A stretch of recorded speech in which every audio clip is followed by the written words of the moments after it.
Selamat datang di channel Cerita Cinta. Channelnya cerita cinta romantis. Sebelum lanjut, mohon dukungannya dengan like dan subscribe dulu. Pembalasan istri tersakiti, bagian 17. Saat sudah sampai di pintu utama, Laras cukup kaget melihat siapa yang datang. Selamat sore. Maaf mengganggu waktunya. Apa benar ini rumah Laras? Pemilik restoran Sky Restaurant? Tutunya dengan lembut. Iya. Dengan saya sendiri, Nyonya. Jawab Laras sungkan. Boleh kami masuk? Tanyanya lagi. Silahkan masuk. Laras pun mengajak tamunya menuju ruang tamu. Seorang perempuan parubaya mengajak anaknya. Untuk duduk di sampingnya, tanpa wajah seorang pria itu tertunduk, seolah malu menatap wajah Laras. Nak, kedatangan saya kemari untuk meminta maaf atas perbuatan putra saya. Sebelumnya, mungkin kamu dan suami saya sudah bertemu. Tetapi tidak afdol rasanya, jika Nando tidak meminta maaf secara langsung padamu. Tutur Alfi, dengan senyum menghiasi wajahnya. Oh, jadi namanya Nando ya, Nyonya. Tuan Rafli sudah menjelaskan semuanya pada saya, dan saya pun sangat amat memaklumi sikap Nando pada saat itu. Karena memang di saat kejadian pun saya sudah menyadari, ada yang tidak beres pada putra Nyonya.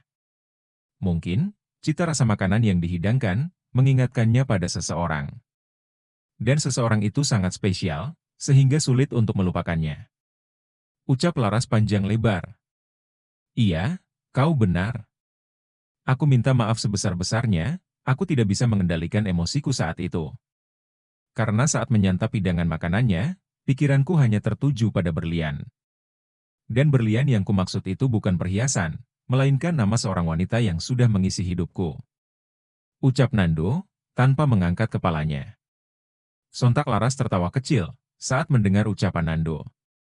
Dia jadi teringat, perihal berlian yang dimaksud oleh Nando tempo hari. Laras dan Alfi pun mengobrol sampai tak sadar, hari sudah mulai gelap. Nando mengangkat wajahnya menatap Laras, wajah cantik Laras sejuk untuk dipandang. Seulas senyum terbit dari bibir Nando, jantungnya berdetak tak karuan, apalagi melihat senyum manis Laras. Cantik, manis dan sempurna. Batin Nandong jelimet. Setelah dirasa sudah cukup pertemuannya dengan Laras, Alfi mengajak Nando untuk pulang ke rumahnya. Langit juga sempat bertemu dengan Nando dan juga Alfi. Kenapa aku dipertemukan dengan pria-pria gamon, ya? Mas Aiman, Nando dan satu lagi Mas Fatih? Betapa beruntungnya wanita yang menjadi pasangan mereka.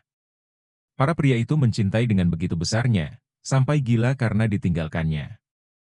Sedangkan aku, udah mah dijulidin mertua, diduakan suami. Sangat malang nasibmu, Ras. Gumam Laras menatap kepergian Nando dan Alfi. 1 minggu kemudian. Sampai juga berita di telinga Laras, mantan mertuanya dan juga ani-ani suaminya sudah keluar dari dalam penjara. Bayu pun segera menemui adiknya di kediamannya. Tentu saja dia cukup kaget mendengar beritanya, padahal Bayu belum puas melihat mereka menderita. Ras, kenapa mereka bisa keluar? Tanya Bayu dengan alis terangkat. Ya bisalah, Kak. Orang aku yang mempermudah jalannya kok. Laras menyunggingkan senyum manisnya, sementara sang kakak menatap bingung ke arahnya. Apa kamu menyembunyikan sesuatu? Mata Bayu memicing ke arah adiknya. Sebagai kakak, dia tidak mau kalau sampai Laras berniat kembali lagi pada bajingan. Apa? Kakak pikir, aku membebaskan mereka semua karena Mas Jeffrey? Seolah paham kemana arah pemikiran kakaknya, Laras pun membalikkan tubuhnya menatap ke arah Bayu. Bayu menggigitkan bahunya sebagai jawaban. Laras mengeluarkan buku tabungan yang ia simpan di dalam lemari, lantas ia menunjukkannya pada Bayu. Dengan kening mengkerut, Bayu meraih buku tabungan tersebut dan melihat isinya. Wow, banyak sekali. Heboh Bayu saat melihat nominal di dalamnya. Sebagian banyak perempuan tidak akan pergi di saat ekonomi laki-lakinya hancur. Tapi sebagian banyak laki-laki akan mencari wanita lain di saat ekonominya membaik. Maka dari itu, aku hancurkan kembali saja ekonominya. Gampang kan? Laras mengoleskan lipstik berwarna pink di bibir mungilnya. Setelah dipikir-pikir, Dengan menjebloskan kedua wanita keturunan rubah bin simpanse ke dalam penjara, terlalu ringan hukumannya. Prok prok prok. Bayu bertepuk tangan, senyumnya sangat lebar sampai gigi putihnya terlihat. Dia salut pada adiknya itu. Sekarang Laras bisa berpikir lebih jernih lagi, tidak seperti Laras yang dulu. Tunggu aja, palingan bentaran lagi juga ada yang nelpon. Ucap Laras meneringai sinis. Selang 30 menit, telepon Laras benar-benar berdering. Dia langsung menggeser tombol berwarna hijau ke atas. Sambungan teleponnya ia loudspeaker, agar Bayu bisa mendengar percakapannya. Halo, Ras. Aku udah transfer uangnya, seperti kesepakatan kita. Baiklah Mahen, terima kasih atas bantuannya. Aku sampai bingung harus membalasnya bagaimana, sepertinya ucapan saja tidak cukup. Ya Tuhan, Laras. Aku membantumu karena kau temanku, sebaiknya kau tunggu saja kabar baiknya. Oh ya, aku tidak bisa berlama-lama, karena aku ada banyak pekerjaan, lagi pula dramanya sudah selesai. Baiklah, baiklah, dasar orang sibuk. Jika senggang mampirlah ke restoranku, nanti aku akan mentraktirmu. Siap, Ibu Janda. Bah, dasar pea. Tut. Laras mematikan ponselnya, dia menaik turunkan alisnya menatap ke arah Bayu. Sedangkan Bayu yang mendadak lemot, hanya menatap adiknya Cengo, dengan gemas Laras meraup wajah kakaknya. Ya Allah ya Robby, Kak. Yang tadi nelpon itu Mahen temenku, dia yang jadi pengacara terkenal itu loh. Tapi tetap saja, yang lebih terkenal tuh pengacaranya Mas Aiman. Jadi Mahen hubungin aku, kalau katanya tuh si biawak minta dia jadi pengacara buat ibunya.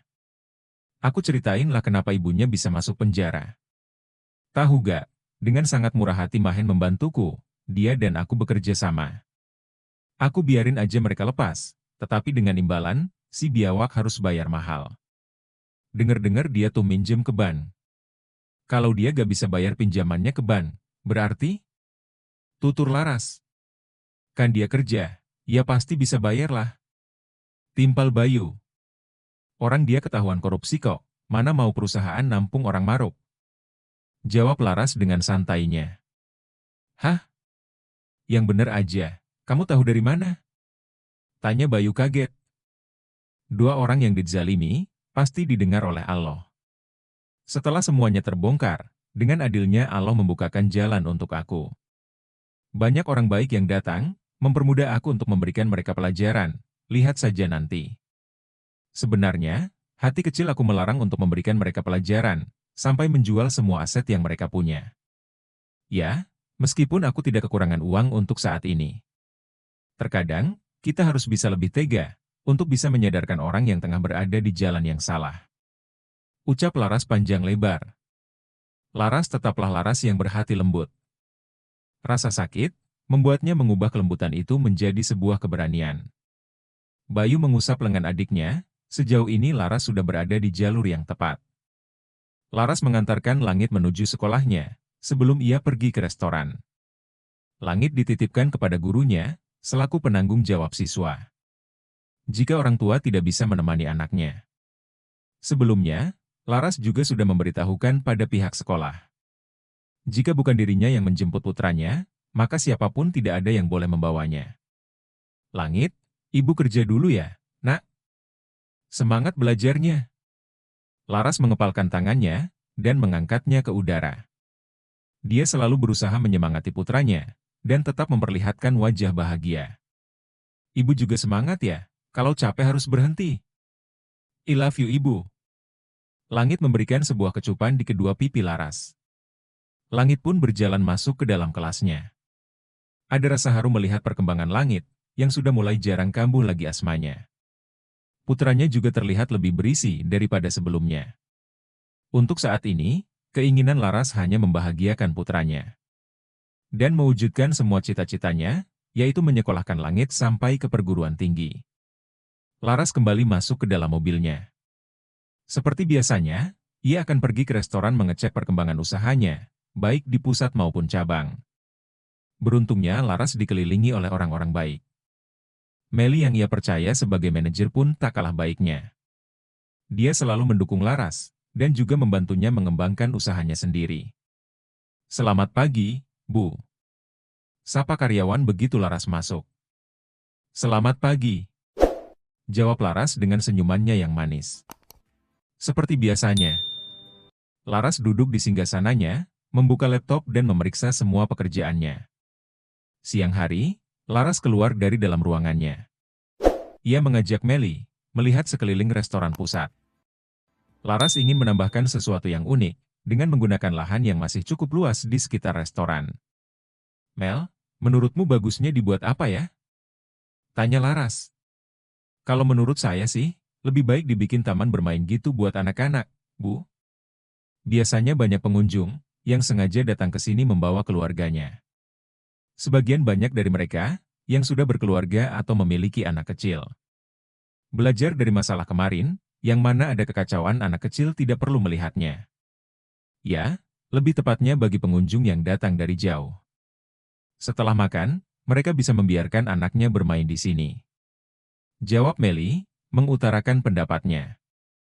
Laras manggut-manggut mendengarkan pendapat Melly, yang cukup bagus idenya. Dengan begitu, jika Elsa maupun Langit tengah berkunjung, mereka pun bisa sambil bermain. Saat tengah asyik bertukar pikiran dengan Melly, suara seseorang mengalihkan pandangan Laras. Refleks Laras menoleh ke arah sumber suara, dengan satu alis terangkat. Hei, pencuri! Pekik seseorang lantang. Dia lagi. Laras memutar bola matanya malas, melihat siapa yang datang. Siapa lagi kalau bukan mantan mertuanya yang tamak. Dengan wajah memerah, Tuti berjalan menghampiri Laras. Dengan santainya Laras bersidekap, menatap malas pada Tuti dan juga Jeffrey. Ada apa? Apakah kedatangan kalian ke sini mau minta sumbangan? Mohon maaf sekali, Yang Mulia. Laras menangkupkan tangannya di depan dadanya, dengan ekspresi meledek. Kau! Geram Tuti murka. Saat Tuti hendak melayangkan tangannya, tiba-tiba seseorang datang, menepis tangan tersebut dengan kasar. Tuti tak putus asa, dia menerjang tubuh Laras. Namun berhasil digagalkan kembali oleh seorang pria, yang langsung melayangkan tatapan tajamnya. Laras menegakkan tubuhnya. Dia melihat Nando tengah mencekal tangan Tuti, yang sudah bersiap kembali menyerangnya. Pergi! Jangan pernah kau sentuh Laras. Atau kau akan tahu apa akibatnya, tekan Nando beringas. Jangan ikut campur, pencuri ini memang layak mendapatkan pelajaran dariku. Dia sudah mengambil semua hartaku. Kembalikan rumahku, perhiasan dan juga mobilku. Tuti memberontak bahkan meludah ke arah Laras. Kami tidak akan pergi, sebelum wanita tak tahu diri ini mengembalikan hak kami. Jeffrey pun mulai mengeluarkan suaranya. Heleh, harta kalian? Harta mana yang kalian maksud? Harta hasil dari menyakiti aku dan juga anakku? Baiklah, jika memang kalian ingin harta kalian kembali. Tapi sebelum itu, kalian kembalikan juga harta berhargaku. Tantang Laras dengan sorot mata menajam. Sebanyak apapun harta yang berhasil ia kumpulkan, tidak ada artinya, dibandingkan hartanya yang paling berharga. Jeffrey dan Tuti terdiam, mereka tidak mengerti dengan harta yang dimaksud oleh Laras. Bukannya Laraslah yang mengambil semua harta mereka, bahkan mereka tidak merasa telah mengambil milik Laras. Harta mana yang kau maksud? Tanya Jeffrey dengan mata memicing. Anakku. Anak keduaku yang dia bunuh. Dia adalah harta yang paling berharga, jika memang kalian ingin harta kalian. Maka kembalikan terlebih dahulu hartaku, tunjuk Laras pada Tuti. Persetan dengan harta duniawi yang mereka inginkan, Laras hanya meminta anaknya kembali. Keduanya pun terdiam, di sana mulai banyak orang yang melihat perdebatan mereka. Tetapi Tuti dan Jeffrey yang tak tahu malu itu, malah terlihat santai saja. Kenapa melihatku seperti itu, hah? Kau yang tidak becus menjadi seorang ibu, pantas saja anakmu mati. Lihat saja, wanita modelan pencuri sepertimu tidak layak menjadi ibu. Ucap Tuti dengan lantang. Laras memejamkan matanya, dia mengepalkan tangannya sampai urat-uratnya terlihat jelas. Nando tidak terlalu paham dengan apa yang tengah mereka perdebatkan. Tapi satu hal yang Nando yakini, bahwa dua orang di hadapannya itu membenci Laras. Hei, lihatlah dia. Jangan percaya dengan penampilannya yang tertutup, dia hanya wanita murahan simpanan pria beristri. Baru saja bercerai, dia kaya dalam waktu dekat. Zaman sekarang mana ada kaya secara instan, benar kan? Dia itu cuman gelandangan, yang menjadi benalu bagi putraku yang berharga. Bahkan, dia mencuri hartaku dan menjebloskanku ke penjara, karena tak terima anakku menceraikannya. Tak tanggung-tanggung, Tuti dengan beraninya berbicara yang bisa saja menggiring opini orang lain, seakan Laras itu wanita yang tidak baik. Diamlah nenek peot. Mulutmu itu bau. Dari penampilanmu saja, orang pasti bisa menyimpulkan sendiri. Janganlah kau menyebar gosip di sisa umurmu, yang sudah bau tanah. Nando berdecak kesal, saat Tuti menjelekkan Laras. Oh tidak bisa. Dia tidak akan tinggal diam. Kau yang seharusnya diam. Memangnya siapa kau? Apa kau salah satu simpanan Laras? Ketus Jeffrey murka. Nando menaikkan satu alisnya, dia menyentil kening Jeffrey yang tingginya hanya sebatas dadanya. Laras terkekeh, melihat Jeffrey mengusap keningnya yang berhasil disentil oleh Nando. Malas sekali, Laras harus menanggapi mulut yang isinya semua keburukan. Segitu aja cengeng. Laras terlalu sempurna untuk dijadikan simpanan, lebih bagus kalau dijadikan istri. Udah kayak tabungan saja pakai disimpan segala, sudahlah mending gue masuk. Daripada di sini, stres iya, kelaparan ia ngadepin orang pea. Dengan santainya Nando menarik tangan Laras, Meli mengekor dari belakangnya. Jangan salahkan aku, jika langit menyusul adiknya. Langkah Laras terhenti, saat mendengar nama putranya dibawa-bawa. Dia membalikkan tubuhnya dengan wajah marah. Berani kau menyentuhnya, maka kau tanggung akibatnya. Ancam Laras tegas. Laras kembali membalikkan tubuhnya, berjalan ke arah pintu utama. Sementara Tuti menatap nyalang kepergian Laras. Jeffrey berteriak frustasi, dia sudah menggelontorkan banyak uang, untuk membebaskan ibunya dan Dania. Laras pun sekarang tak mudah untuk diperdaya, sekarang mantan istrinya itu sudah jauh lebih cerdik. Dengan perasaan dongkolnya, Jeffrey melenggang pergi meninggalkan Tuti yang masih menatap ke arah Laras. Sereng! Tuti mengeluarkan senjata tajam, berupa pisau dari saku celananya. Kerumunan tadi pun membubarkan diri. Melihat kesempatan yang bagus, Tuti segera berlari melayangkan pisau, yang ia genggam dengan erat. Bersambung.